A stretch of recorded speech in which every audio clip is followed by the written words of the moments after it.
Assalamualaikum warahmatullahi wabarakatuh. Selamat bertemu kembali para mahasiswa sekalian. Pada kesempatan kali ini topik kuliah kita adalah tentang hutang luar negeri.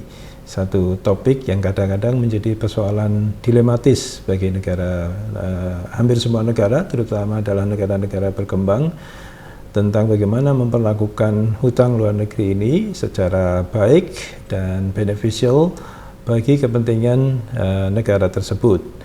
Banyak negara yang harus memperlakukan hutang luar negeri ini secara hati-hati, sebab kalau tidak bisa jadi sebenarnya hutang luar negeri yang sebenarnya sangat dibutuhkan, tetapi kalau cara mengatur atau memanage hutang tersebut tidak dilakukan secara prudent, maka itu justru bisa menjadi titik balik yang kurang menguntungkan bagi negara tersebut dan bahkan bisa menjerat suatu negara ke dalam suatu krisis berkepanjangan akibat ketidakmampuan mereka di dalam membayar hutang dan juga mungkin bunga yang atau akibat-akibat lain yang diakibatkan oleh hutang tersebut. Termasuk juga adalah konsekuensi-konsekuensi politik dan kebijakan yang kadang-kadang menyertai persyaratan-persyaratan yang diminta oleh lender, oleh negara penghutang kepada negara-negara yang menginginkan melakukan pinjaman kepada negara-negara lender atau lembaga-lembaga internasional yang memberi pinjaman tersebut. Oleh karena itu, mari kita bahas bagaimana sebaiknya suatu negara itu mengelola hutang luar negeri. Di dalam konteks Indonesia, hutang luar negeri itu diatur di dalam Peraturan Menteri Keuangan Nomor 54 Tahun 2005 yang memberikan pengertian bahwa pinjaman luar negeri itu adalah sumber pembiayaan negara yang berasal dari negara asing, badan atau lembaga keuangan internasional dan atau dari pasar uang internasional yang bisa dalam bentuk devisa, barang dan atau jasa, termasuk juga peminjaman atau penjaminan, termasuk penjaminan yang mengakibatkan pembayaran di masa yang akan datang yang harus dibayar kembali sesuai dengan kesepakatan bersama. Jadi itu adalah merupakan pengertian yang dianut oleh Peraturan Menteri Keuangan Nomor 54 Tahun 2005, sehingga pada prinsipnya hutang luar negeri itu adalah pembiayaan negara ya, yang berasal sumber dananya itu dari negara asing atau badan lembaga keuangan internasional, atau juga yang ketiga bisa berasal dari pasar uang internasional dan bentuknya bisa dalam bentuk devisa, dalam bentuk barang atau juga jasa atau juga penjaminan lain yang kemudian menyebabkan negara kita itu harus membayarnya di masa yang akan datang. Secara umum, alasan mengapa satu negara itu melakukan hutang luar negeri itu ada dua. Yang pertama adalah karena akibat adanya deficit of financing, adanya defisit neraca keuangan negara yang harus ditambal karena sumber keuangan domestik tidak mencukupi untuk melaksanakan penyelenggaraan negara secara optimum. Oleh karena itu dibutuhkan backup bantuan luar negeri ketika terjadi defisit. Dan yang kedua adalah alternatif avenue for investment. Suatu negara bisa jadi memerlukan investasi asing ya, untuk bisa mendorong pertumbuhan ekonomi dalam negeri, dan investasi atau sumber investasi yang berasal dari asing itu diantaranya adalah dalam bentuk hutang yang bisa menjadi atau memperkuat ya, proses pertumbuhan ekonomi, proses investasi dalam negeri yang kemudian mengenerate berbagai macam kegiatan ekonomi dan juga mengakibatkan ekonomi itu bisa tumbuh di negara tersebut dengan sumber pendanaan yang tidak hanya berasal dari dalam negeri. Nah, hutang luar negeri itu dilakukan karena ada pendapat tentang ketidakuntungan atau sisi yang kurang baik kalau pembangunan di suatu negara itu hanya mengandalkan sumber dalam negeri atau peminjaman dalam negeri. Alasan yang pertama atau resiko yang pertama kalau pendanaan pembangunan itu hanya bersumber dari dalam negeri itu adalah terjadinya crowding out domestic investors Ya, jadi kalau investasi dalam negeri, investor-investor dalam negeri itu misalnya diminta untuk memberikan pinjaman kepada pemerintah, maka kemudian mereka tidak memiliki opportunity atau memiliki opportunity yang sedikit untuk mengembangkan bisnis di sektor lainnya. Artinya semua atau hampir semua domestic lender, sumber-sumber dana dalam negeri bisa terserap oleh proyek-proyek pemerintah, dan kemudian tidak ada alternatif pendanaan bagi proyek-proyek non-pemerintah. Nah, ini dikhawatirkan kalau suatu negara itu hanya mengandalkan dari investasi atau pinjaman dalam negeri, maka terjadi apa yang namanya crowding out of the domestic investors. Jadi kemudian tentu alternatif perkembangan atau pertumbuhan ekonomi di luar sektor pemerintah itu menjadi mengecil. Kemudian alasan yang kedua adalah reduces banks drive to mobilize deposits and lending to other sectors. Ini juga akan mengakibatkan kalau pemerintah bertumbuh semata-mata meminta pinjaman dalam negeri, maka ada kemungkinan bank itu sebagai satu institusi yang mengkoleksi dana publik di dalam bentuk saving dan seterusnya, itu akan cenderung termobilisir untuk menggunakan dana mereka ke sektor pemerintah. Nah, akibatnya kemudian peminjaman kepada sektor lain itu juga akan menjadi berkurang kapasitasnya, dan ini kembali menyebabkan melambatnya pertumbuhan ekonomi itu sendiri. Kemudian yang ketiga itu adalah terjadinya kemungkinan liquidity risk atau risiko likuiditas, di mana dana-dana orang yang tadinya terkumpul di bank lalu kemudian ditarik untuk diinvestasikan atau dipinjamkan kepada pemerintah. Nah, akibatnya kemudian bisa mengakibatkan kolaps di sektor perbankan. Nah, oleh karena itu APBN atau pendanaan dalam negeri yang semata-mata bertumbuh kepada domestic investment, domestic investor, domestic loan itu kemudian sedapat mungkin dihindari dengan cara melakukan substitusi dengan pinjaman luar negeri. Nah, kebalikan daripada yang tadi yang berkaitan dengan resiko kalau kita bertumbuh kepada hutang dalam negeri, ada beberapa kelebihan dari hutang luar negeri itu sendiri. Yang pertama adalah menghindari crowding out, ya seperti tadi sudah diutarakan, pembiayaan dengan penerbitan surat utang negara atau SUN untuk menarik investasi domestik secara berlebihan itu akan banyak menyerap uang dari sektor swasta yang dapat menyebabkan perkembangan sektor swasta itu menjadi terhambat. Ya, uang dari sektor swasta itu bisa semuanya terserap pada sektor pemerintah karena biasanya kalau hutang pemerintah itu lebih stabil, ada kepastian di dalam pengembalian dan juga suku bunga yang menarik, dan itu tentu akan menyebabkan orang cenderung berbondong-bondong menempatkan uang mereka ke SUN itu. Nah, kalau terlalu banyak tentu saja itu menyebabkan ketidakmampuan sektor swasta untuk melakukan perkembangan atau investasi di sektor mereka sendiri. Kemudian yang kedua adalah mengurangi penjualan aset. Jadi kalau di dalam misalnya keadaan suatu negara itu mengalami defisit neraca keuangan, lalu kemudian negara tersebut menjual aset, apakah itu aset liquid maupun juga aset statis, aset berupa misalnya perusahaan milik negara, BUMN dan seterusnya, kalau itu dilakukan penjualan, maka kemudian tentu kontrol terhadap ekonomi dan juga kemampuan akseleratif dari sektor publik dalam hal ini BUMN untuk mengenerate pertumbuhan ekonomi itu menjadi berkurang, ya, sehingga untuk menghindari penjualan aset tersebut maka pemerintah memiliki alternatif untuk melakukan pinjaman luar negeri, sehingga dengan demikian bisa pertama aset itu masih tetap di dalam kontrol pemerintah, tidak perlu dijual, dan yang kedua itu adalah juga bisa mengurangi kecenderungan meningkatnya peredaran uang yang bisa menimbulkan inflasi. Seandainya pemerintah menjual aset itu lalu kemudian banyak uang masuk dari penjualan aset, tentu itu bisa menyebabkan adanya inflasi.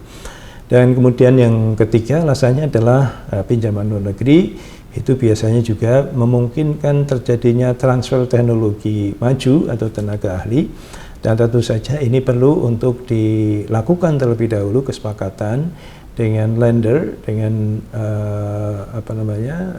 badan atau negara asing yang memberikan pinjaman kepada kita, bahwa kita akan melakukan pinjaman kepada mereka dengan catatan mereka mau untuk melakukan transfer teknologi maupun juga tenaga ahli di negara kita. Nah, dengan demikian pada akhirnya diharapkan ada proses learning dari para ahli kita tentang satu hal yang berkaitan dengan persoalan-persoalan teknologi maju. Ya, kita misalnya bisa hutang untuk pembiayaan alutsista, pembayaran alat pertahanan, atau juga hutang untuk membuat bendungan, membuat jembatan, membuat bandara. Nah, teknologi di semua kegiatan tersebut bisa jadi kita masih tertinggal, tapi dengan hutang luar negeri maka kemudian kita bisa mempersyaratkan agar mereka di samping memberikan hutang untuk pembiayaan proyek-proyek tersebut, mereka juga harus bersedia untuk melakukan transfer teknologi. Itu alasan yang ketiga. Nah, seperti tadi sudah diutarakan, prinsip tujuan utama dari hutang luar negeri itu adalah mengatasi kesenjangan antara tabungan atau saving investment gap, yaitu lebih kecilnya nilai tabungan domestik atau domestic saving dari nilai kebutuhan investasi atau development cost. Jadi pada prinsipnya suatu negara kalau di dalam melakukan pembangunan itu mereka harus memiliki pembiayaan yang mencukupi. Nah, masalahnya adalah kalau kita ingin melakukan akselerasi pembangunan tentu memerlukan anggaran yang cukup banyak, dan itu tentu belum bisa atau tidak sepenuhnya bisa diatasi dengan pendanaan dalam negeri, dan pada akhirnya kita terpaksa harus melakukan pinjaman luar negeri untuk mengatasi gap antara kebutuhan development cost dengan ketersediaan dana dalam negeri, walaupun tentu saja itu hanya merupakan salah satu alasan di samping alasan-alasan yang tadi sudah kita kemukakan. Nah, jenis pinjaman luar negeri itu pada prinsipnya terdiri dari dua jenis, ya. Yang pertama itu adalah jenis concessional loan yang memiliki ciri-ciri biasanya adalah bunganya rendah, grace period dan repaymentnya agak lama, ya, dan juga kadang-kadang ada unsur hibahnya, ya, tidak terlalu komersial. Kemudian jenis yang kedua adalah non-concessional loan yang biasanya memiliki ciri-ciri di mana bunganya itu adalah bunga yang normal atau cenderung komersial, dan biasanya repaymentnya juga harus cepat. Nah, ini kita harus kadang-kadang pandai memilih di antara dua pilihan, apakah kita mau meminjam secara concessional atau non-concessional. Tentu saja masing-masing memiliki urgensi, ya, memiliki ciri-ciri yang harus bisa disesuaikan juga dengan kondisi dan kemampuan kita. Kalau kita tidak dalam situasi yang mendesak, ya sebaiknya menggunakan pinjaman yang di dalam bentuk atau jenis konsesional. Tapi kalau keadaan kita mendesak, tidak ada jalan lain, ya terpaksa kadang-kadang harus juga menggunakan jenis yang non-konsesional, walaupun tentu saja kita harus cepat-cepat mengembalikan dan bunganya itu adalah bersifat komersial atau tinggi. Biasanya negara berkembang itu mengandalkan pinjaman dari negara maju, dan negara maju atau first world nations itu biasanya menyediakan secara rata-rata, ini menurut penelitian yang dilakukan oleh Porter dan Siebert tahun 98, itu sekitar 0,33% ya dari GNP mereka diberikan sebagai hutang kepada negara-negara berkembang. Walaupun ada variasi-variasi di antara negara tersebut, misalnya negara Belanda dan Skandinavia itu bisa mencapai 1% dari GNP. Sedangkan yang paling rendah itu adalah Amerika Serikat yang hanya 0,2% dari GNP. Nah, tentu saja banyak pihak yang mengkritik Amerika Serikat itu terlalu pelit ya di dalam memberikan pinjaman dibandingkan misalnya dengan anggaran mereka yang disediakan untuk kepentingan militer sangat besar, ya lebih dari 1%. Nah, tentu saja itu kebijakan domestik mereka, tapi bisa memberikan gambaran bagi kita kepada negara mana biasanya negara itu akan berutang agar mencapai ketercukupan modal yang diperlukan. Ada pertanyaan berkaitan dengan apa yang memotivasi suatu negara bersedia memberikan pinjaman kepada negara lain, tentu saja dengan mungkin resiko yang kehilangan piutang tersebut, ya. Nah, setidaknya ada 3. Yang pertama itu adalah geopolitical importance. Negara yang diberikan hutang itu dianggap memiliki posisi geografis secara militer yang penting, sehingga agar mereka mau untuk menjadi sekutu di dalam aliansi militer, mereka diberikan pinjaman agar negara peminjam, negara yang memberikan pinjaman itu bisa misalnya mendirikan pangkalan militer di negara tersebut. Kemudian alasan yang kedua adalah berkaitan dengan historical connection atau hubungan historis. Yang ini biasanya antara negara yang bekas jajahan dengan negara yang pernah menjajah. Ya, ada hubungan historis di antara mereka. Negara yang bekas penjajah memberikan pinjaman kepada negara yang sudah pernah dijajah itu dalam bentuk atau sebagai bentuk kompensasi dari penderitaan yang sudah mereka alami di masa yang lalu. Lalu kemudian alasan yang ketiga adalah encourage market oriented development. Satu negara memberikan pinjaman kepada negara lain agar tumbuh market demand di negara yang dipinjami tersebut, sehingga produk-produk dari negara lender itu bisa dipasarkan di negara yang diberikan pinjaman tersebut. Ini misalnya dialami oleh negara kita di dalam hubungan dengan Jepang, ya. Jepang di tahun 70-an itu secara intens memberikan hutang kepada negara-negara di Asia Tenggara termasuk negara kita, dengan tujuan agar mereka bisa menumbuhkan market produk-produk ke Jepang, ya, mobil, sepeda motor dan seterusnya, dan pada akhirnya kemudian mereka mendapatkan keuntungan dari proses peminjaman yang diberikan kepada Indonesia. Di kemudian hari mereka bisa memasarkan produk-produk itu secara masif. Lalu untuk apa? Untuk apa saja peminjaman atau pinjaman luar negeri itu digunakan?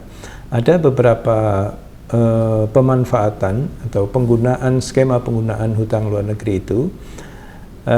Jadi kalau yang namanya hutang luar negeri itu tidak mungkin diberikan dalam bentuk uang begitu saja, tapi dalam satu paket kesepakatan penggunaan uang itu untuk apa saja, ya. Yang pertama adalah pinjaman program atau program aid, yaitu biasanya suatu pemerintah kita misalnya, ya, memiliki program tertentu untuk pembuatan irigasi lah, pemenuhan air atau perumahan, atau juga pengelolaan sampah atau penanggulangan kemiskinan dan seterusnya. Lalu pemerintah membuat program dan kemudian berusaha untuk mendapatkan pinjaman untuk pembiayaan program tersebut di dalam bentuk devisa tunai, yang kemudian nanti penggunaannya disesuaikan dengan program yang dibuat oleh pemerintah tersebut. Tapi banyak juga program-program seperti ini dibuat oleh tidak hanya oleh pemerintah, tapi bisa jadi juga diusulkan oleh lembaga lender itu sendiri. Jadi seperti World Bank itu mempengaruhi tentang annual report di satu negara, lalu mereka mengusulkan rekomendasi negara tersebut mengambil beberapa program yang disesuaikan dengan kebutuhan domestik dengan pembiayaan yang disediakan oleh World Bank misalnya. Tapi secara umum dalam konteks pinjaman program, ini adalah tugas dari Kementerian Sektoral mengusulkan kepada Bappenas akan adanya program yang dibutuhkan untuk mengatasi sesuatu, ya, atau untuk memenuhi kebutuhan sesuatu. Lalu kemudian itu diajukan proses peminjaman kepada lender di luar negeri. Kemudian yang kedua adalah pinjaman pangan atau food aid, ya, di mana biasanya kalau satu negara itu mengalami krisis pangan, maka kemudian mereka membutuhkan bantuan dalam bentuk pangan. Mereka bisa mengajukan ke negara yang memiliki suplai pangan mencukupi, dan itu kemudian diberikan dalam bentuk pinjaman yang harus dikembalikan di kemudian hari, apakah itu dalam bentuk produk serupa atau bisa juga di dalam bentuk nilai uang. Lalu kemudian yang ketiga adalah pinjaman proyek atau project aid, yaitu misalnya adalah berkaitan dengan pengadaan barang dan jasa yang penggunaannya ini biasanya ditentukan oleh kreditor. Misalnya negara kita membutuhkan alat pertahanan, ya, atau laboratorium atau juga peralatan-peralatan yang lain, navigasi, mitigasi bencana, dan seterusnya. Lalu kemudian kita tidak memiliki sumber pembiayaan untuk membeli alat-alat tersebut, maka bisa jadi ada negara yang meminjamkan teknologi peralatan tersebut atau memberikan peralatan yang dibutuhkan itu dalam skema hutang luar negeri. Lalu kemudian yang keempat adalah bantuan teknis atau technical aid, yang biasanya itu diberikan di dalam bentuk asistensi untuk mendukung pelaksanaan proyek-proyek tertentu. Jadi misalnya kalau negara kita itu meminjam peralatan-peralatan atau juga pengadaan barang dan jasa dan juga proyek, agar proyek itu bisa berjalan dengan baik, maka harus ada pendampingan atau asistensi teknis, sehingga negara lender, negara kreditor itu mengirimkan tenaga ahli, dan mereka tentu saja bekerja di negara kita dengan bayaran dari skema hutang tersebut. Lalu kemudian yang terakhir itu adalah penggunaan dalam bentuk komersial atau pinjaman komersial dan fasilitas kredit ekspor, yaitu pinjaman yang diperoleh dari bank-bank atau lembaga keuangan internasional dalam bentuk devisa tunai dengan persyaratan komersial sesuai kondisi pasar modal internasional atau pasar uang internasional untuk berbagai macam keperluan, baik pembiayaan proyek maupun juga untuk cadangan neraca pembayaran, ya, termasuk juga jenis pinjaman ini adalah misalnya obligasi dan leasing. Jadi ini adalah merupakan bentuk pinjaman yang cenderung lebih fleksibel, tetapi memiliki konsekuensi biasanya bunga yang lebih tinggi di dalam rate yang bersifat komersial. Nah, berbicara tentang sumber hutang itu sendiri di luar negeri itu kita bisa bedakan di dalam 3 jenis. Yang pertama itu adalah bilateral foreign aid atau hutang dari G2G, satu pemerintah pada pemerintah negara lain secara bilateral. Kemudian yang kedua adalah bank lending, pinjam kepada lembaga perbankan internasional. Dan yang ketiga adalah multilateral lending atau peminjaman dilakukan kepada suatu lembaga multilateral atau lembaga yang bisa terdiri dari beberapa negara atau juga gabungan antara negara dengan bank internasional atau lembaga donor atau lender atau kreditor lain. Jadi kita bisa memiliki 3 opsi tersebut untuk mencari dari mana sumber pembiayaan hutang luar negeri itu. Indonesia sendiri itu memiliki beberapa pengalaman cara melakukan hutang luar negeri dengan mekanisme-mekanisme yang berbeda. Misalnya di tahun 1966 kita memiliki Tokyo Club Meeting yang mengorganisir beberapa negara sebagai kreditor bagi Indonesia. Lalu di tahun 67 ada Paris Meeting, ya, lalu ada juga Den Haag Meeting yang menghasilkan pada akhirnya terbentuknya Intergovernmental Group on Indonesia, IGGI, yang terdiri dari 6 negara, yaitu Amerika Serikat, Belanda, Italia, Jerman Barat, Jepang, dan Inggris. Lalu kemudian ada FDA tahun 92, Fast Disbursing Assistance, yang juga terdiri dari beberapa negara. Dan kemudian ketika IGGI dibubarkan tahun 92, kita kemudian membentuk Consultative Group on Indonesia atau CGI, juga terdiri dari banyak negara kreditor yang memberikan hutang pada Indonesia. Jadi ini merupakan satu forum negara kreditor di mana nanti pemerintah itu bisa men-solicite, ya, atau mengajukan hutang luar negeri berdasarkan pada proposal-proposal yang dibuat oleh pemerintah. Dan di samping skema yang bersifat kolektif multilateral seperti ini, pemerintah juga memiliki beberapa skema hutang luar negeri yang bersifat bilateral dengan negara-negara tertentu seperti Rusia dan juga negara-negara Arab.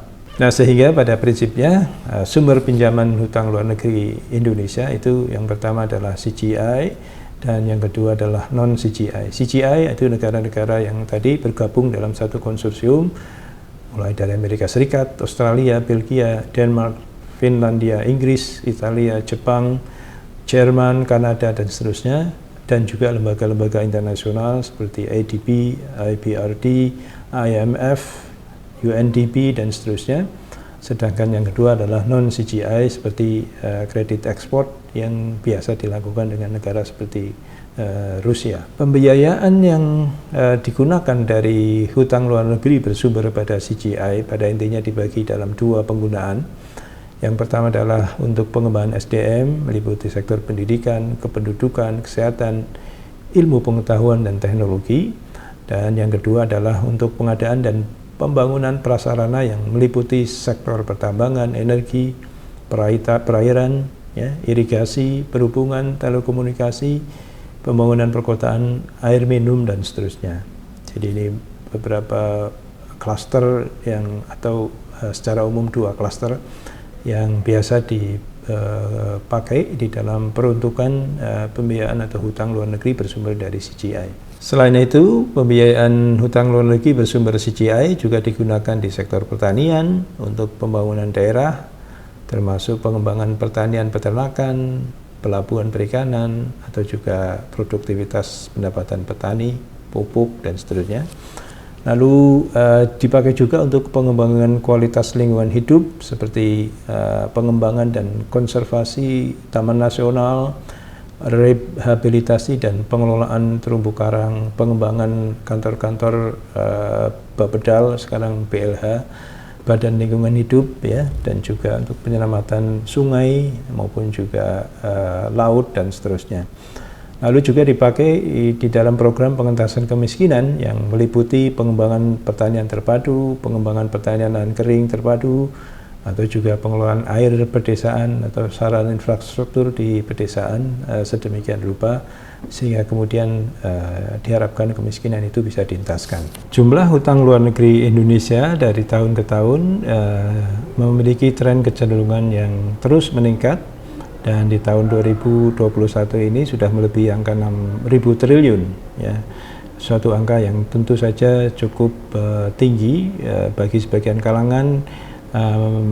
Mengkhawatirkan, ya, kondisi hutang luar negeri kita yang cukup banyak tersebut, walaupun bagi sebagian yang lain berpendapat bahwa jumlah tersebut itu masih berada pada posisi aman bila dilihat dari konteks rasio hutang pemerintah terhadap PDB, di mana persentase hutang luar negeri kita itu masih di bawah 40%. Nah, tentu saja kontroversi ini adalah merupakan pendapat yang bisa kita perdebatkan atau kita pertimbangkan untuk mempersiapkan atau juga mengantisipasi kebutuhan hutang luar negeri itu secara, atau mengelola hutang luar negeri itu secara sehat.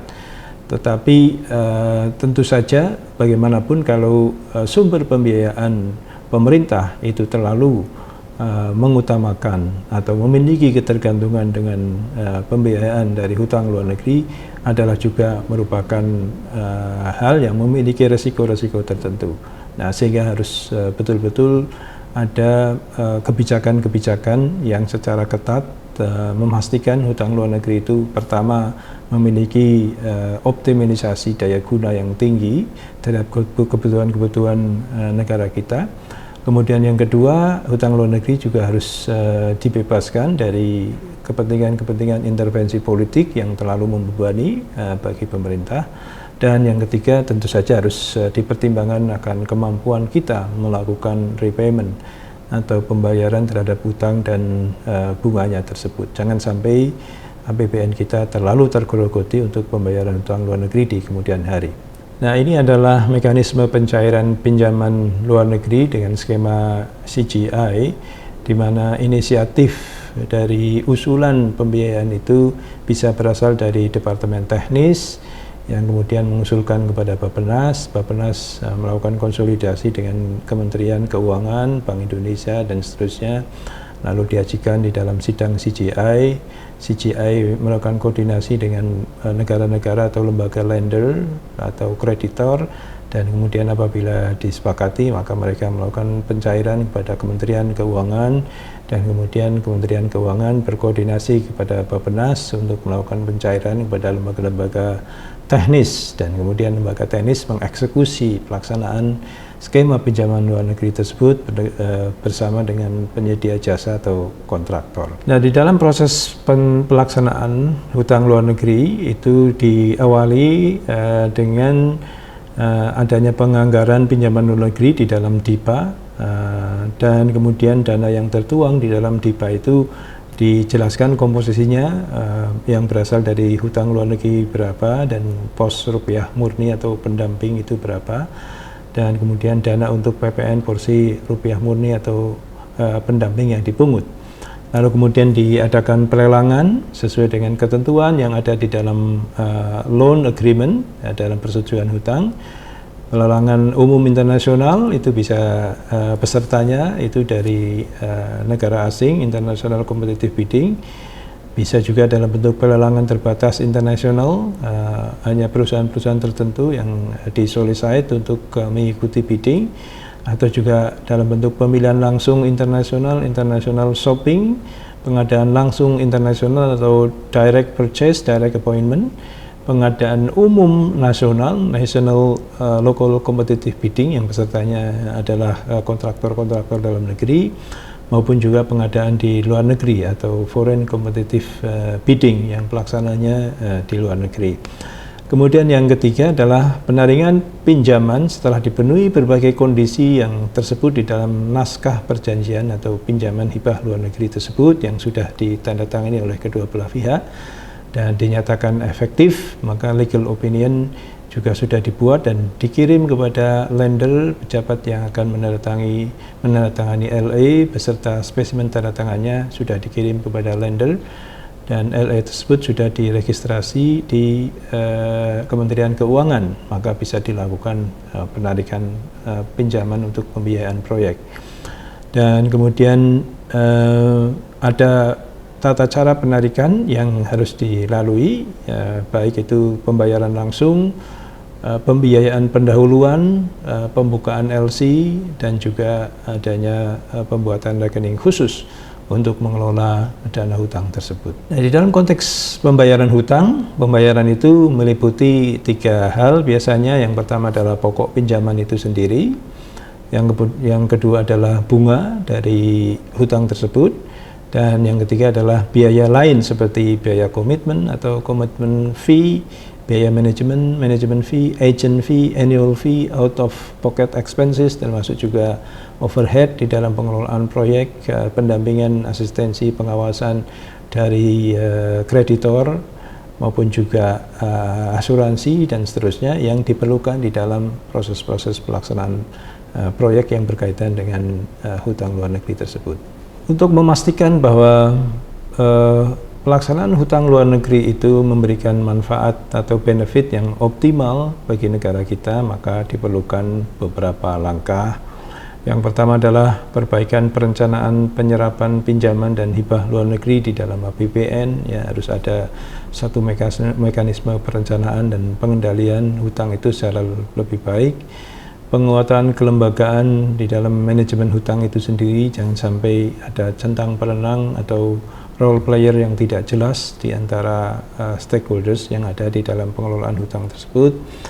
Tentu juga perlu peningkatan kapasitas SDM baik di lembaga pengelola hutang maupun juga kementerian terkait dengan pelaksanaan hutang tersebut. Orang-orang yang harus memiliki visi yang jelas atau memiliki kefahaman di dalam mekanisme hutang luar negeri dan tata kelola serta pengawasannya.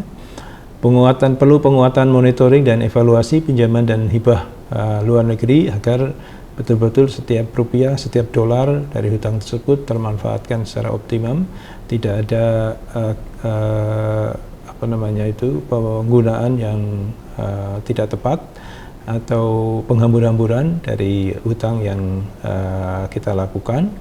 Lalu kemudian peningkatan database pinjaman luar negeri, kita perlu memiliki satu sistem informasi data yang bisa dipakai untuk memonitor pelaksanaan hutang luar negeri tersebut, beserta mungkin risiko dan konsekuensi output dan outcomes yang didapat dari pelaksanaan hutang itu.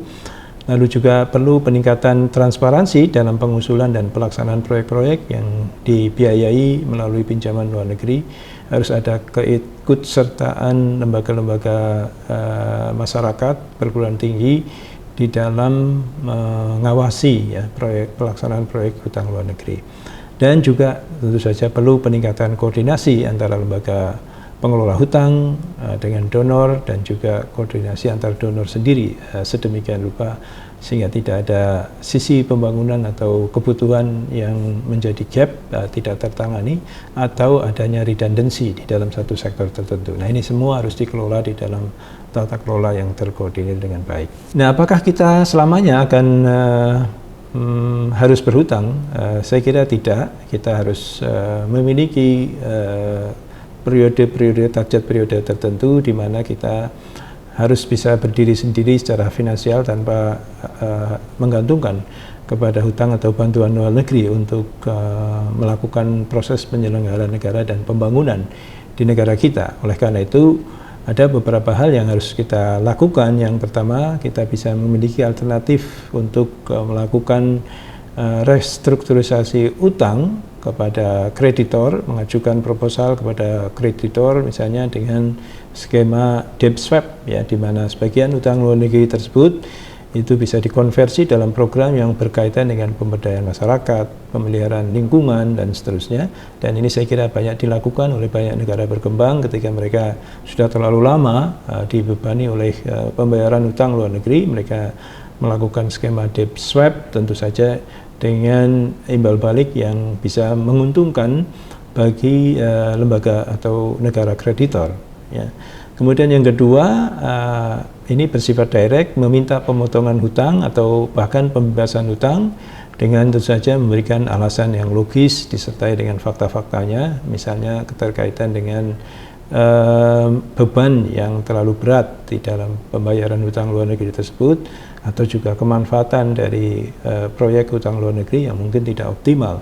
Kita bisa memberikan reasoning itu kepada kreditor agar mereka mengurangi atau membebaskan hutang luar negeri kita. Dan yang ketiga adalah memperbesar proporsi pembiayaan hutang domestik dengan menerbitkan surat utang atau crowdfunding yang ditujukan kepada investor atau lender di dalam negeri. Nah, sehingga secara proporsional kita bisa mengurangi substansi dari jumlah hutang luar negeri yang terlalu banyak dan mengalihkannya kepada 3 alternatif, dan salah satunya bisa jadi adalah memperbesar proporsi hutang dalam negeri. Saya kira itu untuk pertemuan kita pada kesempatan kali ini. Mudah-mudahan memberikan insight yang baru pada kalian dan memberikan manfaat, serta bisa mempertajam analisis di dalam kebijakan publik. Kebijakan publik itu satu dan lain hal biasanya memiliki keterkaitan juga dengan skema-skema hutang luar negeri, dan oleh karena itu Anda yang bekerja sebagai seorang policy analyst harus mengetahui bagaimana skema dan insight tentang hutang luar negeri ini. Sampai bertemu, terima kasih, sampai berjumpa kembali.